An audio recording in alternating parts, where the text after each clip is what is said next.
what do the Pleiadians you speak to think about what Cobra is saying, or who he is, what he does? Okay. Are they connected to him in any way? They are. That particular group? Yes, they are. Give me one moment.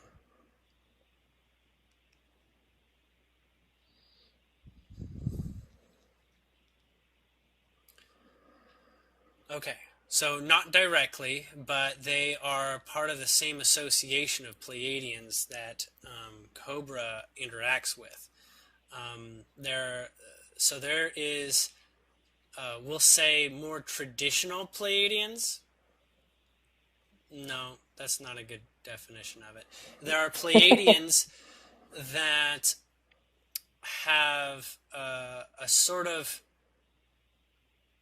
common approach, and there are the Pleiadians that are part of the group that I connect with. The differentiation between the more between the two is that there are many on the ship that I connect with that are consciousness explorers and humanity explorers. Like they are preparing for what sort of experiences they can have on Earth and with humans. Pleiadians in general don't entertain a lot of these thoughts very succinctly. The ones on the ship that I communicate with, they're very excited. They are as excited as we are to meet them, if that's possible. They basically have more of a spirit of exploration. Right. And they also are learning a lot of things about how humans do stuff. So they're learning the human psychology in very literal ways. I mean, they're watching our television, and they're listening to our radio shows, and they're in some cases associating with the video games we play. They look at our internet and stuff like that. Right. And they get very sort of, we'll say, humanized, right? Much like the difference between a wild dog and a domesticated dog. There is like this comfort level with humans that they have. And this is not all of them, but we'll say this ship is highly saturated with people excited about all things human, like it's the new retro concept to explore or something, like exploring, what were humans like in the 50s? And there's some that all they care about is this idea of humans in the 50s and what have you. There's other ones. Well, there's like humans. There's human survivalists, and they want to experience what it's like to live in a primitive environment without technology, for example. Right, but they don't call it primitive anywhere. They call it just, wow, isn't that a wonderful story to explore? Like reading a book that's timeless, So they don't see our different ages, so let's just say they aren't judging their interest in exploring that. But Pleiadians that are associating with Cobra specifically are much more representative of the home planets that Pleiadians occupy, in the Pleiades, and other places as well. And these ones don't get so wrapped up in human life and human culture. They are much more wanting to still be Pleiadian and be strong ambassadors for what Pleiadian culture and life bring overall. We'll say untainted in a way, though it's impossible for that to be the case. The way that they prefer engaging humans with regards to subject matter is in all the ways that humans portray being Pleiadian. It's almost like they want to speak to all the ancestry DNA in us, okay, and help make that alive. whereas the ones that I speak with are wanting to make the human DNA in the Pleiadians alive. Do you see the difference? Yeah. Okay, so with regard to Yeah. Cobra, from the Pleiadians that I spoke with, which I speak with, which is what your original question is, what do they feel from exactly what he's all about? They say there's every reason to support his work. There's every reason to get involved, because it only means that the two cultures are going to find themselves closer together. Now, what is he really doing? What is he talking about with regarding to the planetary liberation process and all sorts of actions going towards energy work? This is all, we'll say, common knowledge off planet. It's not unique to Pleiadians, Arcturians, Andromedans, what have you, to understand how all this works. But the Pleiadians are involved in supporting his guidance system and supporting his the place in which he makes decisions and revelations. Now, we can say that he has a very strong Pleiadian genetic code within him. It's very alive. And so he is, on many ways, a very good channel for Pleiadian, for the Pleiadian tune, we'll say, the Pleiadian nature, the Pleiadian DNA. And so much of where he comes from is from that great certainty of how everything is going in the direction that is most appropriate for humanity. And so we can almost literally look at him as a Pleiadian avatar of sorts, because he would still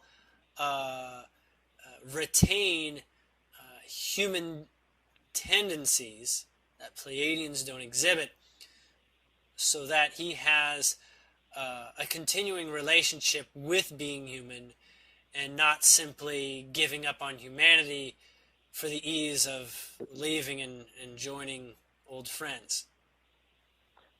What about Corey? How do they feel about him? They really like him. To be completely honest, they're also highly supportive of the exercise that he is doing with David and bringing out the Gaiam TV recordings and interviews. They feel he is very well suited for what the Blue Avians have arranged for him to begin doing a larger part, and that is to bridge cultures and understandings using as much logic as he can retain from his experiences. This is also what David intends, so they are a good parallel of energies working together in that way. But more specifically down, you're probably asking, I'm being told, versus some of the details, such as facts and such as particulars. They want to remind you and I that the particulars are invitations only, that you're not required to study every word that's being shared, every description of how the universe or stargates work, or even every word that the Blue Avians offer. They're all vibrational high points to reach. It's almost like they're all helium balloons that should you go through and sift and find the gems that suit you best, you will raise your frequency quickly through the advice, through the grounded statements that are made. But the most important thing to know about Corey and about Cobra is that they know that any deception that they could possibly present is their greatest disservice to themselves, because they have an awareness of a reality. Both of them have an awareness of a reality, and they know and how to follow their guidance system to get there. And so every word that they share, every direction that they speak, whether it's perfect for other people or not, they are doing their best. And if their best is not perfect, that is still appropriate, as long as their alignment and direction is with their full heart activity in mind, knowing that speaking truth is the most powerful way to begin bringing it. Speaking limited thoughts literally brings questions that can, be avoided if the literal understanding that the individual holds is shared. The comprehension is not necessary. Yeah, I would say I have the same feelings about them. I feel when I listen to people, to me, one of the most important things that I listen to is, how you put it, self-awareness. Mm-hmm. So there are people that when they talk, you can tell that they really think about why they believe the things that they believe. Mm-hmm. That's They, their they try to mind giving them grounding, yes. they try to understand themselves, and they're trying to improve themselves as they see it, as they go. Correct. And And and they must live with the human reactionary role, which is living within our time space. Time is a part, a tool, so that we live in reactionary and predictive concepts while also exploring the infinite. Now, reactionary, you might think, is like a problem, that you should be reactionary. But reactionary, when you act from your heart, your body and your mind learns the fastest. So it's like put you in a situation, and if you're familiar with how to live from your heart, you'll always prevail. You'll always have the greatest outcome at the onset, and the mind will further trust your ability to explore broader concepts and higher energies. yeah, I just saw when I listened to them that more Corey, because Corey, you can actually see him and hear him with his real voice. Cobra, of course, alters his voice, and you can't see him. But with Corey, I always had this. The moment I started hearing him, that this is a man that I can trust. That's how I felt about it, and everything he has said has resonated with me. As in, I really think he's telling me what he experienced to the best of his ability. Yes, that's being in your own honor. That's honoring yourself. Whether you say something that is dramatic or difficult for people to understand, they both do their best to overcome even those kinds of limitations of understanding what they're talking about. But and let me say that one of the reasons I talk with you the way I do is because I saw the same in you when I heard you talk. Oh, thank you. Yes. From my experience, I could have been made a fool a long time ago for all the sorts of things that I talked about. And I'm here, and I'm in a position where I'm so grateful for everyone lending their support to me, and it has only allowed me to realize what alignment is more and more, what being honest with yourself more and more is. And it gets to the point where, yes, I'm having what appears to be psychic contact, but for me it's so regular, it's like just, it's just so becoming so ordinary for me. And that's important, because now ordinary is not something I need to hide or sugarcoat or limit. I just open my mouth and I channel my heart, and that from the place that I determined is always going to serve me and those around me best, as far as I can tell. Yeah, I think I used to be a lot more open with what I thought when I was younger.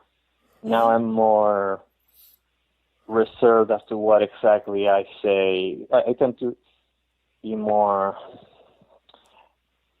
cautious. Yeah, it probably depends on Um, your audience. yeah, yes, I guess I'm more careful.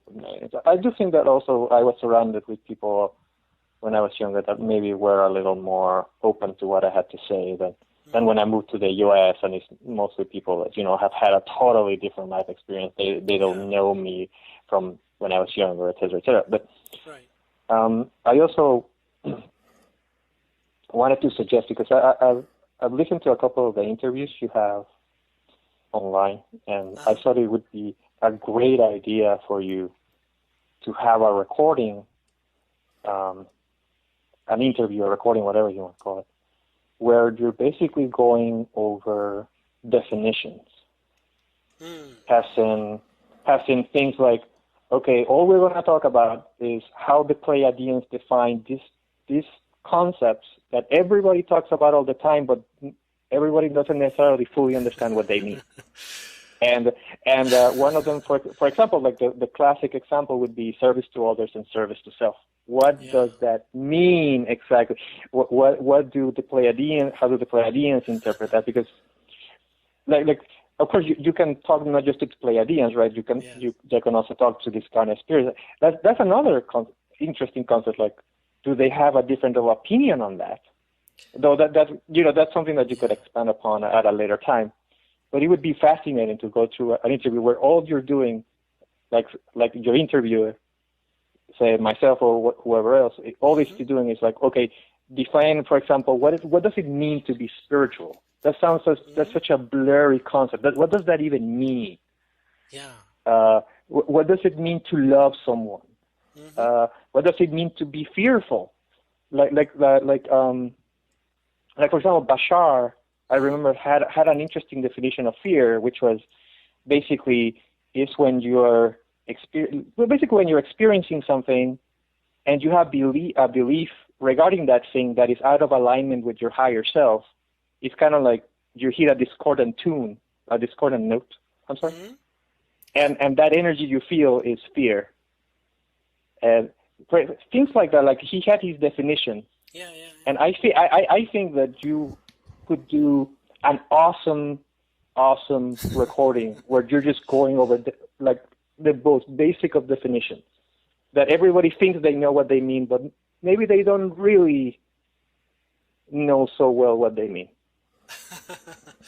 You see what I mean? Yes, I do, and I've actually considered that as well. Crystal can attest to that. Um, and I would love to do something like that, and see where it And, goes.